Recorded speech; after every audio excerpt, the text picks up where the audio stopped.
Good evening. So I represent Mr. Gulrez Sheikh from India, famous political analyst and activist, social activist, and Mr. Osman Softic from Bosnia, Bosnian journalist and also activist living in Australia. So we'll discuss today our topic, yes? Yes, about, go ahead. Yes, COVID and all these consequences which we are across to nowadays. I would like to give a word to Mr. Gulrez. Could you start, please? Yeah, first of all, good evening to everybody.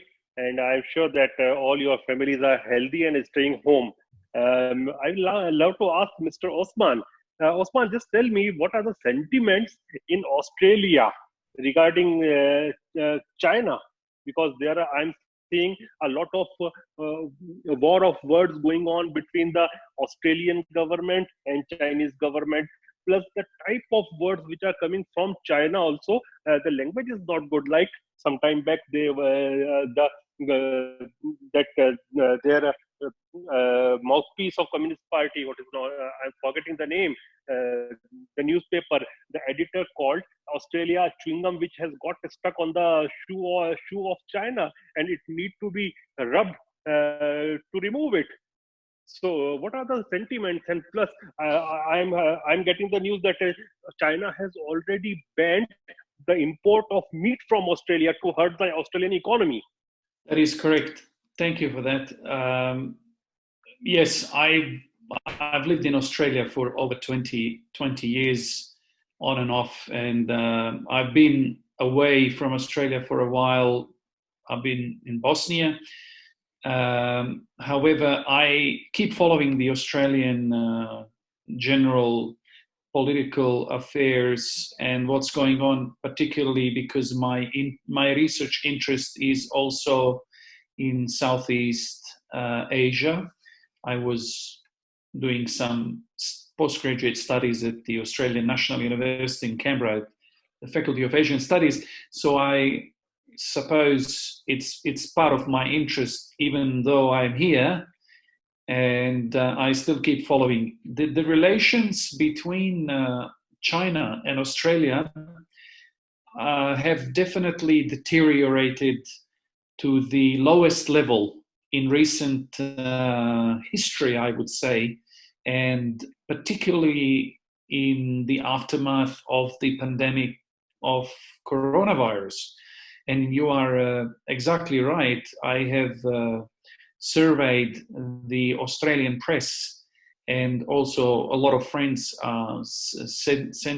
feeding me with the good quality information about what's going on. And I can tell you that the situation is quite bleak. As you know, Australia based its affluence and economic prosperity within the last few decades basically based on trade with Asian countries, Asia Pacific, as they say, but most importantly with China. Of course, Japan and India and South Korea and other countries, but China in particular. And I think currently the volume of the trade with China stands about $150 billion. This is unprecedented amount of trade between the two countries. And suddenly, now, because Australian authorities started to question the role of the Chinese government in not adequately countering or preventing the spread of coronavirus, basically this is making China very nervous. But it's not only Australian government, it's also in Western countries around the world, primarily in the West. More and more countries are kind of trying to find solution and persuade Chinese authorities to give some explanation or, undertake inquiry and so on. So obviously Chinese leadership is resisting this fiercely. And this made the relationship between Australia and China very, very difficult. A lot of people just in the meat primary, export meat industry and dairy products and other agricultural goods. But now, as you mentioned quite rightly, a lot of people lost their jobs. China accused Australia. They imposed, I think, 80% tariffs on the barley export to China, accusing Australia of dumping this on the Chinese market. So the situation is very difficult. On one hand, as you know, Australia has, since the Second World War, has been linked in terms of security with the United States, and it's tied with the United States security on the basis of ANZUS Treaty, Australia-New Zealand Treaty, which is a kind of mini NATO. And Australia participated in every single overseas military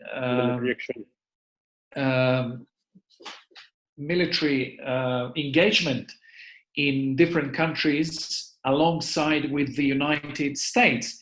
So there is a lot at stake here. And I think that the Australian strategic community, at least this is my assessment from the distance, has been quite divided on this issue because, for instance, one of the leading strategists and architects of the Australian defence policy, Professor Hugh White from the Australian National University, who happened to be involved in heading the Department of Defence and writing the defence papers, policies, he's basically arguing that Australia should tread very carefully when it comes to China, particularly if the situation in South China Sea deteriorates between China and the United States, that Australia should not get involved unless it is certain that the United States can prevail. Otherwise, Australia should stay on the sideline. I don't think this is going to happen.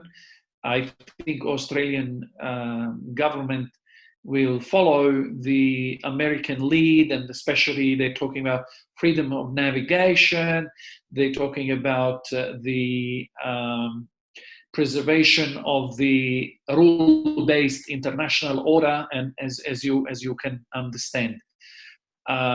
So I expect in the near future that these relations may even deteriorate further. However, this is been simmering for quite some time. When I was in Australia less than 2 years ago, I've come across a book written by a very senior Australian academic, in no way right-wing or basically he's of a social democratic oriented thinking. Okay. Professor Clive Hamilton, he used to be a director of Australia Institute based at Australian National University in Canberra, and he has written a book called Silent Invasion. This book stirred a lot of controversy in Australia, and basically Professor Hamilton had difficulties getting this book published because a lot of people, a lot of public publishing houses, a lot of civil society obviously has been under quite strong influence by the Chinese economic interests. Some even argue that the Communist Party of China infiltrated in civil society, even in the government and business community in Australia. So this is basically the argument, and it started from here. And now we're seeing this accelerated,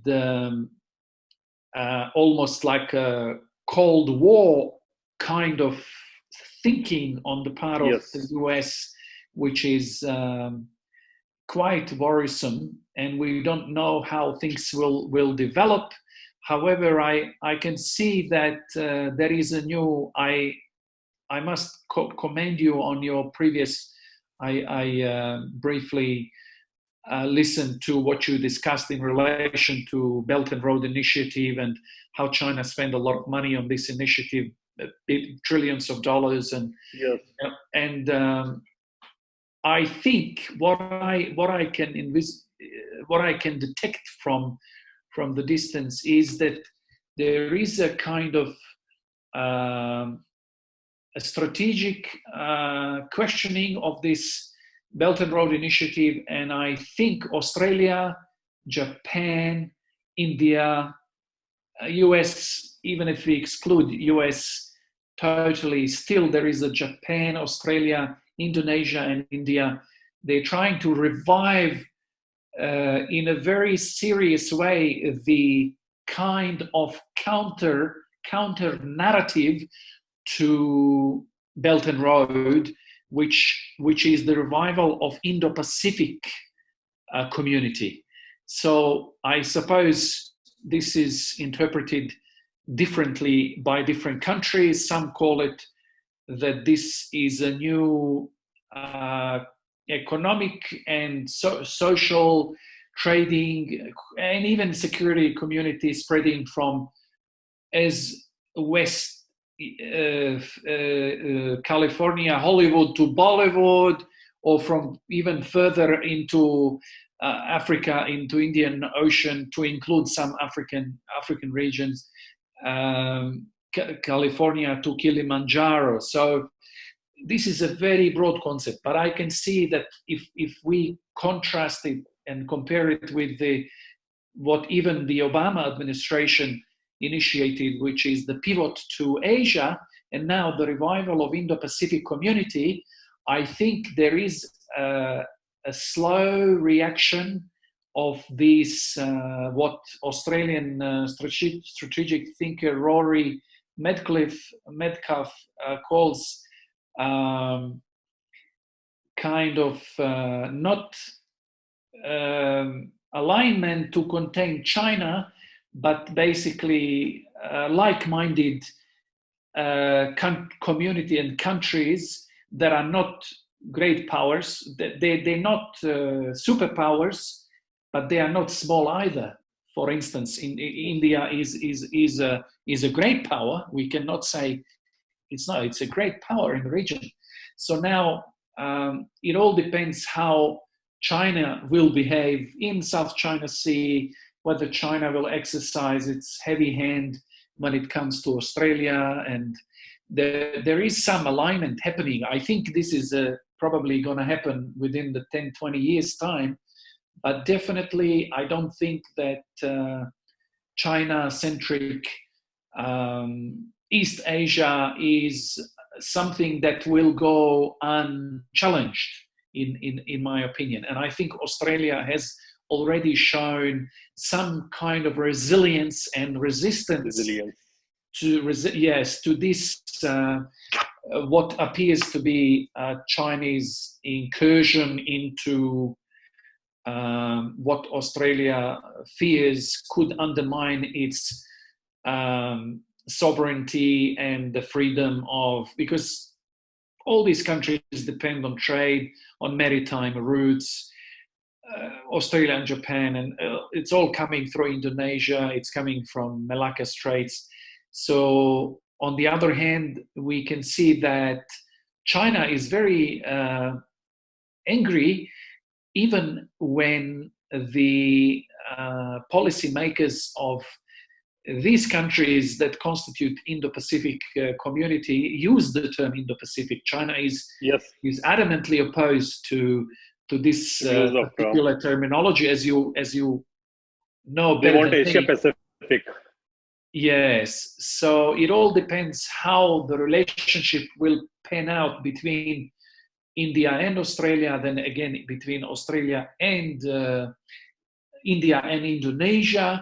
So it can be, it is very difficult to predict, but definitely there seems to be a kind of movement as you mentioned in one of your previous discussions, the America has obviously pressing concerns, and it's moving rapidly to East Asia to meet these challenges in the East Asia region, South China Sea, and it's leaving Middle East unattended, and then this created the vacuum and the squabble for power between all these different countries, Iran, Turkey, and Saudi Arabia, Russia.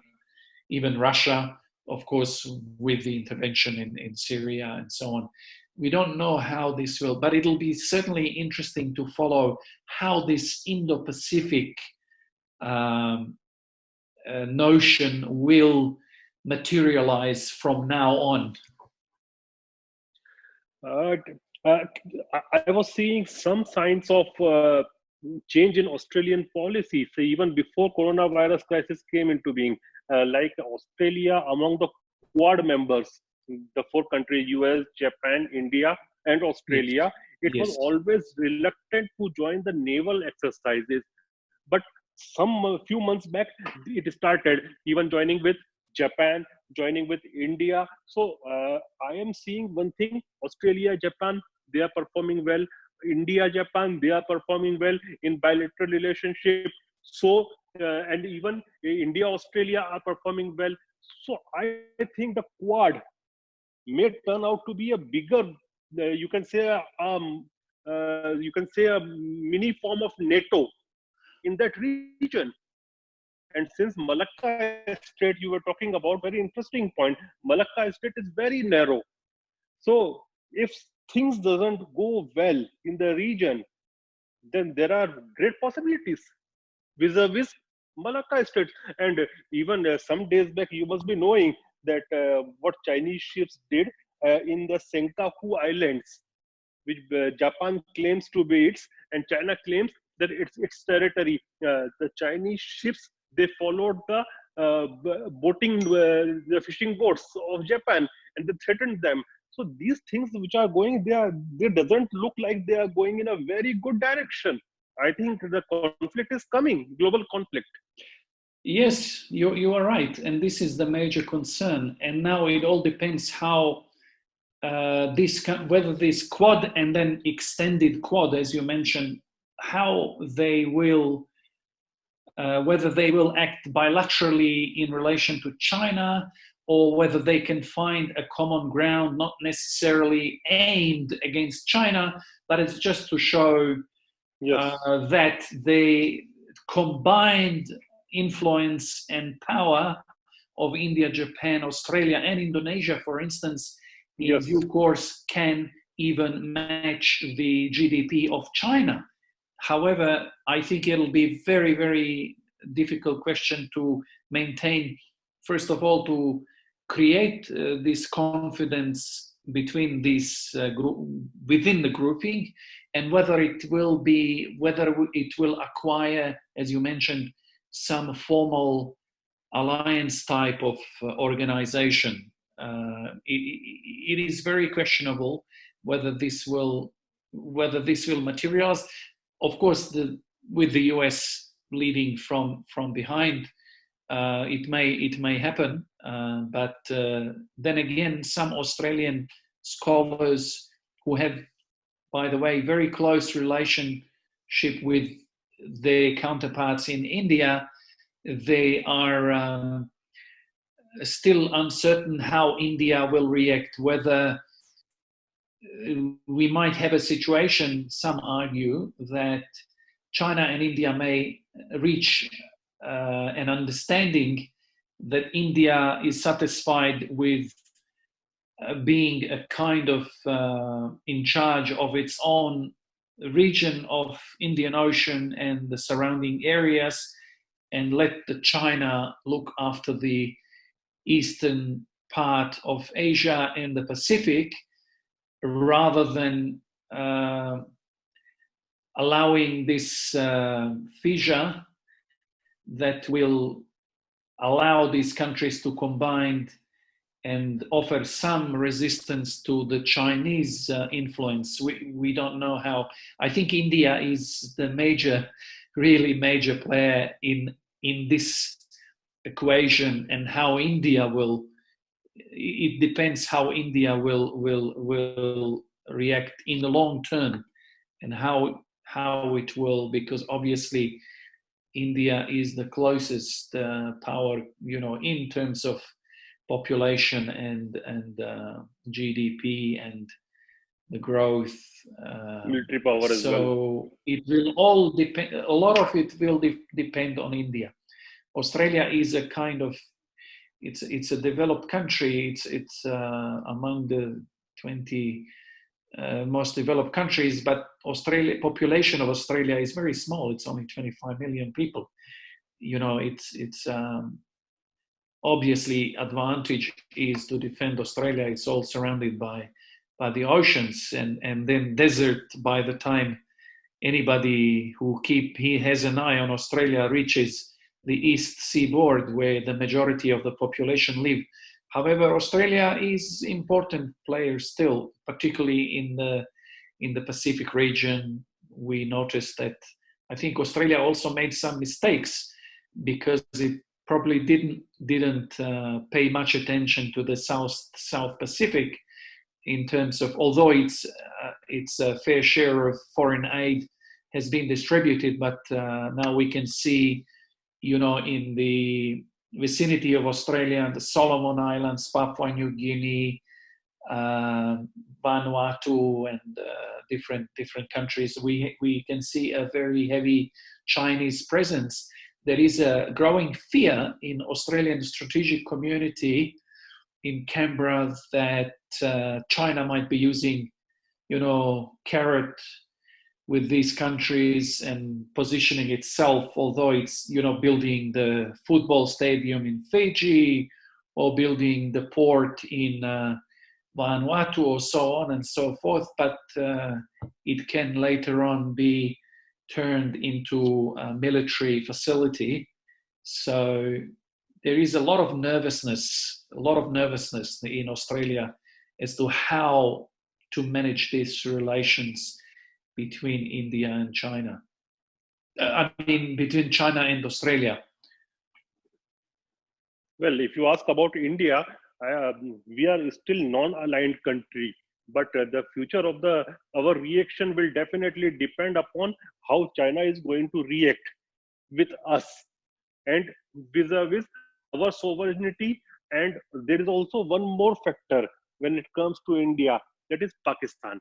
Up till what extent will China be supporting Pakistan? If China is putting lot of influence to support Pakistan, then Indian reaction may be depending upon that.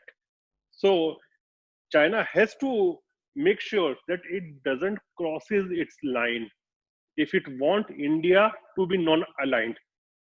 But what reaction, Osman, it's coming from Australia? It was very unexpected reaction because 1/3 of its economy depend upon Chinese export, and they have shown a brave heart to oppose China, and even Yes. New Zealand has joined them now. Yes, you are right. It is very, I'd say, unexpected, because the particularly business community in Australia has a soft spot for China, because, the economy and development and growth and jobs, and a lot of it depended on maintaining good relations with China.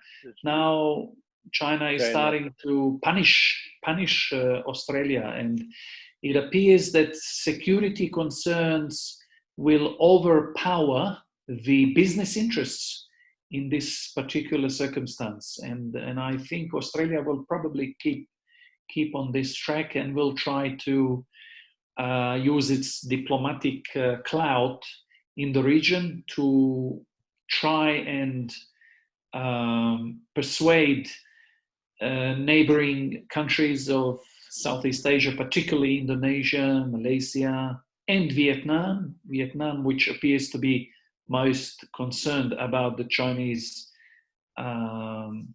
exercises in South China Sea, and even Indonesia and Malaysia are. Yes. Sri Lanka is asking economic help from India to save itself from the clutches of China. And some time back, we have already given economic aid to Maldives, because Maldives was having a debt of 1.6 billion, something like that. And for a country of size of Maldives, it's a huge amount. So they also came to India for aid, that we want to come out of the clutches of China. Yeah, it's a huge region.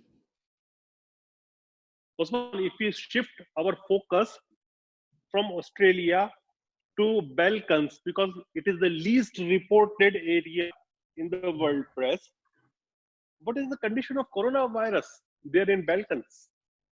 It's the situation is under control. It was not that bad. It is a small region, as you know, Balkan, or what we call Western Balkans. Basically, it means former Yugoslav republics plus Albania. This is the Western Balkans. Used to be one country, as you know. And you mentioned India and non-aligned movement. Of course, Yugoslavia was also one of the Tito. Under Tito, it was one of the leaders of the non-aligned movement with the Indian, with the Nehru and Egyptian Nasser and Sukarno and so on. Anyway, since the collapse of Yugoslavia, you know that the United States and NATO intervened in this region, and this is regarded as one of the most successful US and Western or NATO interventions for humanitarian reasons. And this is measured by the fact that the conflict has not returned to this area for the past 25 years, and I don't think it will. But I remember you were talking about Northern Macedonia and Montenegro, and how obviously the Balkan Northern Macedonia joining NATO. Exactly, and basically the policies of Bosnia and Herzegovina and other countries is to join the European Union as soon as possible, as soon as practically possible, and also NATO. But when it comes to NATO, there is a disagreement. Even within Bosnia itself, half of the country is in favor of NATO, and then the other half, which is Republika Srpska, is obviously following the Serbian policy, because they were attacked by NATO in 95 and then again 99. So that's understandable from their perspective, from their point of view. However, to answer your question about the coronavirus, I think despite the lack of resources, and this region, these countries, particularly Bosnia, it's a small country. I mean, not even one mid-size city in India in terms of population. You know, I was looking at you're in Madhya Pradesh. Is it correct? Your state is 6 times bigger than Bosnia. It's 300,000 square kilometers, whereas Bosnia is only 3 times the population of Australia. And the population of Australia, so being a second largest state in India. So it is very. It is quarter the population of Russia. Exactly. I would like to intervene because we have 5 minutes rest. Oh yes, please. Ingrid, go ahead. Yes, please. To question Mr. Gulrez about, I know Indian quarantine finished on 18 May officially. Yes, we open. We're starting job and everything will be against after quarantine. What do you think? Which you would like to say some experience which India had with coronavirus? You will have some conclusion about this. I say one thing, that coronavirus has not impacted India the way it has impacted the Western countries, particularly United States or Great Britain. One reason was that we have all the lockdown. Our lockdown was the world's longest serving lockdown, and it was one of the strictest lockdown, and people of India also cooperated with government of India in this thing. And another thing, I think there may be questions arising that what is the reason that coronavirus is not that injurious to Indians, maybe due to the BCG vaccines which we have received, because same thing I am on in Russia. In Russia also, Ingrid might be focusing more on that. The mortality rate is very low. So, and Russia is also having a or it may be we are having some kind of immunity, because I am seeing that most of the South Asian countries, they are less hit by the virus, and maybe the virus is not that active when it is the temperature is above you can say 100 degree Fahrenheit. So it's a summer season, temperature is high, so that may be a reason that we are saved because of that. But in toto, if you look, India is in comparison a bit very good. And now when the lockdown 3 is about to end, anyway, our rural sector was already open. The rural economy was dwelling.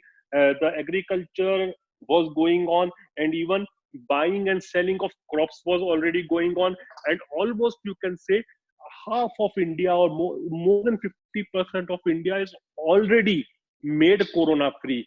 Like in Madhya Pradesh, my state, about 30 districts, they are corona free, and 20 are having corona. So there will be some kind of lockdown with more relaxation in these districts which are still having corona, and things will open definitely in rest of the districts. So conditions improving. Plus I'm watching one more thing. In India, the mortality rate is less than 3%, and it's declining with time. So I think we may be corona free in another couple of months. Who knows? But until and unless a new strain of virus comes, God forbid. So conditions are comparatively better in India. That's a very optimistic prognosis. Even here, the governments have started to relax the conditions, and people are now free to go out, particularly the elderly and the children. But still, the schools are not open. Still, the education is online, and but it is slowly relaxing. They started to relax, so hopefully it will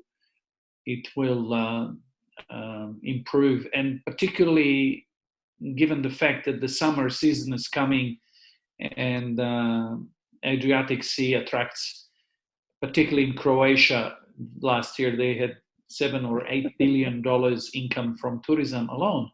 Nobody wants to lose it. Of course, now they're creating new rules and how to use these facilities and so on. And the inter-border between the countries in the Balkans, they will be relaxed. However, this is still not full-blown. Yeah, it'll Sir Osman, how Balkan government support the citizens during this quarantine?